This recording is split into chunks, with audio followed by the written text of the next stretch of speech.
I know it's always difficult to be productive, but there are a few things that I have stopped doing in my life, and I'm able to stay productive and do so much more than before.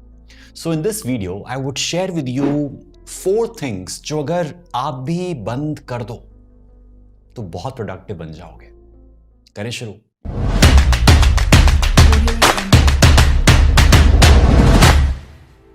पहली चीज that you should stop doing right away.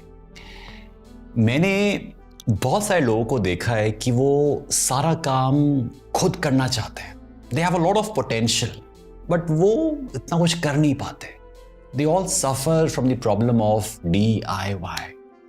Yes, do it yourself. उन्हें सब कुछ खुद ही करना होता है.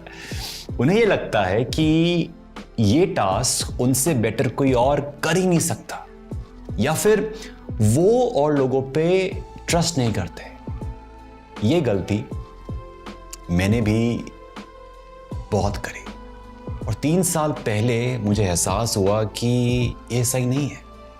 मुझे वीडियो भी खुद करनी थी, मुझे एडिट भी खुद करना था, मुझे थंबनेल्स भी खुद डिज़ाइन करने थे, मुझे कैमरा और लाइट्स भी सब कुछ सेट करना था. इनफैक्ट मेरी जो पहली वेबसाइट थी, आई रिमेंबर वर्डप्रेस की थीम थी और मैंने पूरा हफ्ता पूरा महीना उस पर लगाया होगा टू गेट इट राइट. मेरी वाली गलती मत करना, यू विल रिपेंट. अगर फास्ट ग्रो करना है तो delegate the task. It is difficult for only one person to accomplish great things. Growth requires new ideas. Growth requires other people. Growth requires teamwork. So if you want to start a business or make yourself a brand, then get smart people in your team. Delegate the work and just lead. Don't hold yourself back from all the awesomeness you can create in your lifetime. Don't do that. दूसरी चीज जो आपको नहीं करनी चाहिए is waiting for perfectionism. कुछ time पहले मैं अपने कॉलेज के दोस्त से बात कर रहा था. वो एक शायर है और एक अच्छा सिंगर भी है, बहुत टैलेंटेड है, बहुत स्किल्ड है. मैंने कहा उसको कि यार जो अपना YouTube चैनल है वो शुरू कर, अच्छा रहेगा. मतलब you have such a great voice, the world should listen to you.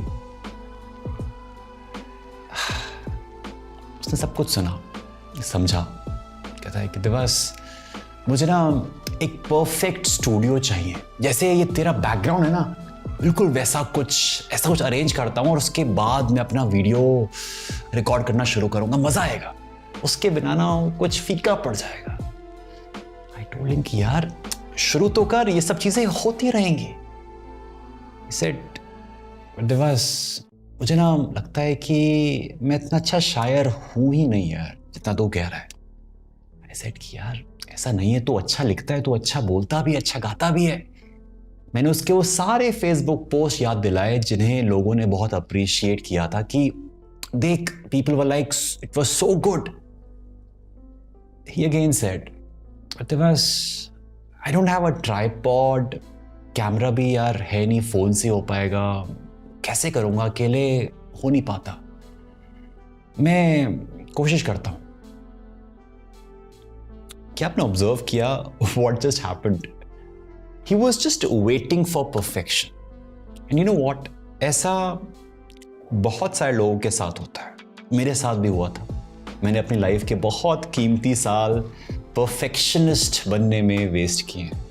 And I don't want you guys to do that. आपको बताऊंगा तो you would be shocked कि 2016 में मुझे अपनी कंपनी के लिए पिच प्रिपेयर करनी थी. एंड मैं जिन जिन इवेंट्स में वो पिच प्रेजेंट करने गया था, मैं नहीं कर पाया क्योंकि मुझे वो परफेक्ट पिच नहीं मिल पाई. अप्लाई किया ऑनलाइन कि मुझे उसका पार्ट बनना है, लेकिन लास्ट मोमेंट तक जब पिच तैयार नहीं हो पाई, मैं जा ही नहीं पाया. इन्वेस्टर्स से मिलना था, अपने आइडियाज़ को लोगों के सामने लेके आना था, नहीं कर पाया.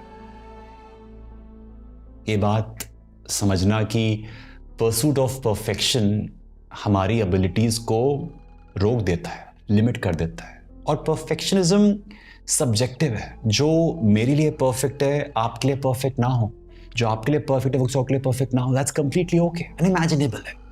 एंड फ्रैंकली बोलूँ तो वो अनडिजायरेबल भी है। यू नो, मैं आज भी परफेक्शनिस्ट हूँ in certain things, not in everything. सोचता हूँ कि हाँ, कुछ चीज़ें हैं जिसको मैं बेहतर कर सकता हूँ, और वहाँ पे ऐसे I choose progress over perfectionism कि ठीक है, आज जो है वो कल से बेटर है। जो मेरी आज की वीडियो है अभी वाली, ये कल से बेटर हो, इतना बहुत है। बट ये परफेक्ट हो जाए, ये मुश्किल ही है क्वांटिफाई करना। जो लोग मुझे बहुत टाइम से फॉलो कर रहे हैं माइट नो कि मेरा बैकग्राउंड पहले ऐसा नहीं था जैसा आपको दिख रहा है। ये लाइट्स एंड ऑल पहले नहीं थी। मेरी वीडियो एडिटिंग भी इतनी अच्छी नहीं थी, खुद ही पहले करते थे। मेरे थंबनेल्स भी इतने अच्छे नहीं थे। इनफैक्ट मेरे बोलने का स्टाइल भी अच्छा नहीं था। But I made progress and I feel that I am still learning. मुझे पूरा यकीन है कि जो मेरी अगली वीडियो होगी वो उससे बेहतर होगी। अगले साल जो मुझे आप फॉलो कर रहे होंगे, करोगे ना वो you will see the transformation, और वो आपके साथ भी है। Even you will improve. रोज अपने आप को थोड़ा थोड़ा इम्प्रूव करते रहो, and I feel that can be your mantra for the next year. तीसरी चीज जो आपको नहीं करनी चाहिए, आप सबने कभी ना कभी टाइम मैनेजमेंट के बारे में कहीं पढ़ा होगा। And majority of the time में बताया गया था कि it is about prioritising the task into urgent, not urgent, important, not important. एक ग्रिड था, याद होगा। See, it is good to prioritise, उसमें कोई बुराई नहीं है। And you should start with a to do list.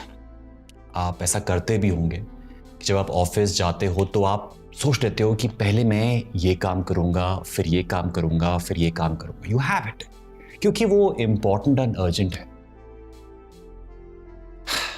But जैसे ही आप ईमेल चेक करते हो, सब प्लान खराब हो जाता है। लगता है कि सब कुछ ही इंपॉर्टेंट है, सब कुछ ही अर्जेंट है। ऐसा नहीं है कि मैं ये करूं और ये ना करूं, और ये करूं और ये ना करूं। अगर अभी तक आप यही कर रहे थे तो ये काम अब नहीं करेगा। वक्त बदल गया है।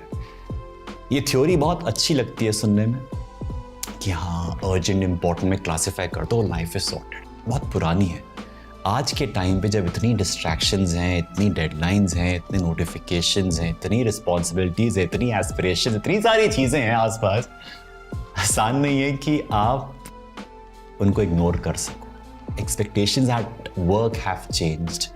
काम किस तरीके से होना है, किस समय होना है, बहुत कुछ बदल चुका है। फॉर एग्जाम्पल, मुझे वीडियोज़ भी रिकॉर्ड करनी होती है, क्लब हाउस पे रूम भी ऑर्गेनाइज करने होते हैं, सोशल मीडिया पे पोस्ट भी एंगेजिंग डालने होते हैं, वेबिनार्स भी लेने होते हैं। सब कुछ अर्जेंट एंड इम्पॉर्टेंट होता है। इस नए वर्ल्ड में ना कुछ भी अर्जेंट और इम्पॉर्टेंट नहीं है, सब कुछ अर्जेंट इम्पॉर्टेंट है। Now what is the solution for this? पहला solution, we need to work on our energy management skills instead of time management skills. देखो, टाइम हम किसी से बोरो नहीं कर सकते, खरीद भी नहीं सकते, तो ये तो बहुत ही कीमती चीज हो गई है कि नहीं? And we can not waste it at all. हम इसको सिर्फ अच्छे से मैनेज कर सकते हैं। टाइम सबके पास एक ही है, 24 घंटे। ऐसा तो है नहीं कि नरेंद्र मोदी जी हो या इलॉन मस्क जी हो या मार्क जुकरबर्ग जी हो, इनके पास बहुत ज़्यादा टाइम है। तो फिर ऐसा कैसे कि वो इतना कुछ कैसे कर लेते हैं एक ही दिन में? The secret lies in their energy levels. They know how to manage their energies in a better way. बहुत बार सुना होगा कि मॉर्निंग में उठो एंड इम्पॉर्टेंट काम तब करो। बट आप में से कितने लोगों का माइंड मॉर्निंग में चलता ही नहीं है? आप चाहे कितनी भी कोशिश कर लो, मतलब सुबह ब्रेन की एक्टिविटी इतनी तेज होती ही नहीं है जितनी और लोगों की होती है, क्योंकि हम सब एक जैसे नहीं होते हैं। हम सब अलग अलग टाइम के हैं, अलग अलग टाइप के हैं। जो हमारी एनर्जीज हैं वो भी काफी अलग अलग है। कुछ लोग मॉर्निंग में एनर्जेटिक होते हैं, कुछ लोग शाम को एनर्जेटिक होते हैं, कुछ लोग रात को अलग ही एनर्जी पे होते हैं। देखें मैं उनमें से एक हूं कि मैं सुबह थोड़ा सा ऑफ रहता हूं, मतलब कोशिश करता हूं, लेकिन जितनी एनर्जी शाम को आती है ना उतनी मॉर्निंग में आ ही नहीं पाती, नहीं आ पाती। So we should work on the right task at the right time of the day. अगर सपोज लगता है कि आपका मॉर्निंग का टाइम बहुत एनर्जेटिक है, उस समय do some stuff which is kind of tough, which require lot of energy, वो करो। जब लगता है कि शाम के टाइम पे ढल जाते हो, then do some kind of easy वाला वर्क। और मैं बताऊँ अपने बारे में, तो मेरी सबसे ज़्यादा एफिशिएंसी और क्रिएटिविटी शाम के 6-7 बजे के बाद ही आती है। फॉर एग्जाम्पल ये वीडियो इस समय में शाम के 8 बज रहे हैं, रिकॉर्ड कर रहा हूँ। अर्ली मॉर्निंग में उन चीज़ों पे फोकस करता हूँ जिनमें थोड़ी लेस ब्रेन पावर लगती है, लाइक रिस्पॉन्डिंग टू ईमेल्स और सम कॉन्फ्रेंस कॉल्स। इसके लिए 2 टर्म्स यूज होती हैं, one is up time, another is down time. Simple है, फाइंड आउट आपका अप टाइम कब होता है, जब आप सुपर एनर्जी के साथ होते हो, आपके एनर्जी लेवल्स हाई कब होते हैं, कब आप ज़्यादा फोकस फील करते हो। मैंने भी ऐसे ही किया था। What I did was कि मैंने एक वीक अपने आप को ऑब्जर्व किया कि मैं किस टाइम पे हाई एनर्जी पे हूँ, किस टाइम पे लो एनर्जी पे हूँ। जब हाई एनर्जी पे हूँ वो मेरा अप टाइम है, जब लो एनर्जी पे हूँ, फोकस जा रहा है, एनर्जी लो है, वो मेरा डाउन टाइम हो गया।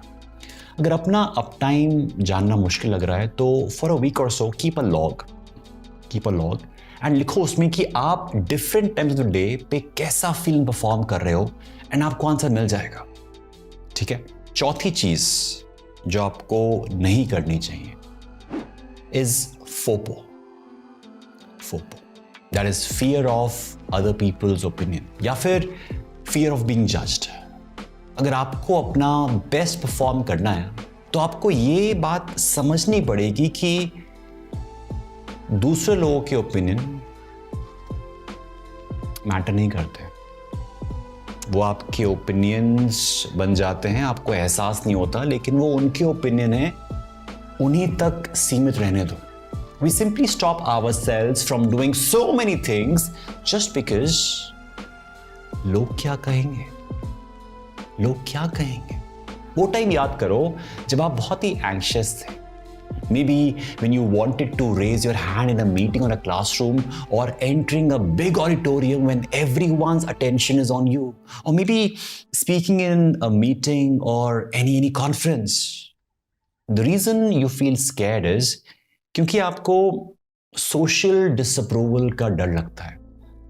अगर कोई मुझसे कहे कि मैं मोटा हूं तो मुझे बुरा नहीं लगेगा, क्योंकि मैं मोटा हूं ही नहीं, मुझे पता है। अगर मुझे कोई छोटू बोलेगा तो मुझे बुरा नहीं लगेगा, क्योंकि मेरी हाइट 6 फीट 2 इंचेस है। बट अगर कोई मुझे मेरे स्पीकिंग स्टाइल पे बोलेगा तो शायद मुझे बुरा लगेगा, क्योंकि पहले मैं स्टैमर करता था एंड मैं इस चीज़ के लिए कभी कभी कॉन्शियस होता था। But then if I remember the impact that I've created on all my tribe members from my course, and how I won Toastmasters, went on TEDx, IITs, IIMs, I don't feel bad about it. Also, 3 years back when I realized that FOPO की वजह से मेरा बहुत नुकसान हो रहा है, तो I asked myself these questions. ये सवाल आप भी पूछना अपने आप से कि जिन लोगों के ओपिनियन के बारे में सोच रहे हो, क्या वो आपका इलेक्ट्रिसिटी बिल भरेंगे? क्या वो आपको आपके फेवरेट रेस्टोरेंट में खाना खिलाएंगे? क्या वो आपको वो एक्सपेंसिव आइटम जो आपको पसंद है दिलवाएंगे? क्या उन्होंने कभी आपको एक कहा है कि अरे don't worry, I will pay the EMI for your home loan, chill?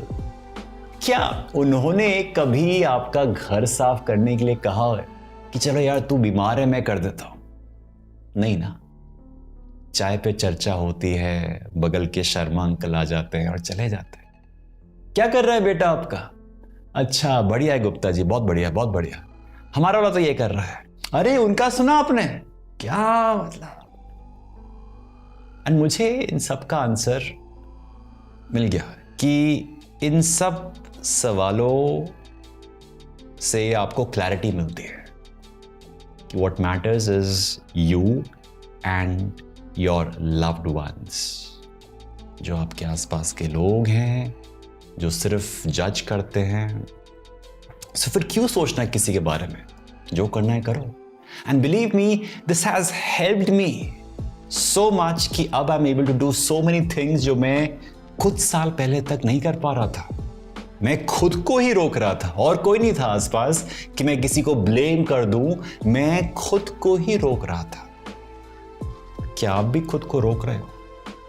ये सवाल पूछना अपने आप से। क्या आप ही खुद को रोक रहे हो? ये थी मेरी 4 advices that you should stop doing right away. अगर ग्रो करना चाहते हो genuinely, stop doing it immediately, वरना you would regret. टाइम सबके पास उतना है, कुछ लोग गवा देते हैं, कुछ लोग कुछ बड़ा कर जाते हैं। और ये मत कहना कि दिवस यार बताया नहीं था तुमने, अब बता दिया। Till then, stay awesome, stay productive. And yes, if you haven't subscribed to my channel, then do it right away. ये भी एक urgent और important चीज़ है, करना है।